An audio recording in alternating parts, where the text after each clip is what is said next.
আমি জাহাঙ্গীরনগরে প্রথমে ছিলাম, আমি দেখেছি সকালবেলা কুলি করছে মদ দিয়ে। ঢাকা বিশ্ববিদ্যালয়ের মহসিন হলে এই 16 বছর আজান দিতে দেয়নি সালেমরা।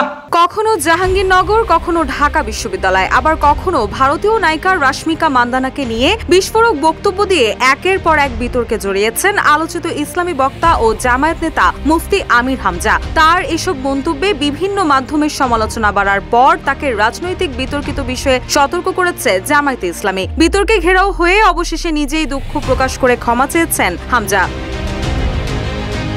21 সেপ্টেম্বর গণমাধ্যমে দেওয়া সাক্ষাৎকারে তিনি বলেন, সংগঠন থেকে বিতর্কিত রাজনৈতিক বক্তব্য না দেওয়ার জন্য দায়িত্বশীলরা বলেছেন, তাই আমি সিদ্ধান্ত নিয়েছি কোরআনের তাফসিরের বাইরে আর কিছু বলবো না।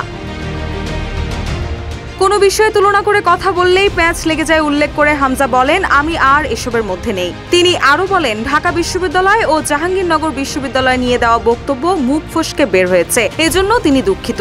এছাড়াও রাশমিকাকে নিয়ে মন্তব্যের জন্য ক্ষমা চেয়ে তিনি বলেন, মা হওয়ার সৌন্দর্যের বর্ণনা প্রসঙ্গে আমি তাকে নিয়ে কথা বলেছিলাম, ভবিষ্যতে আর কোনোদিন এসব বলবো না।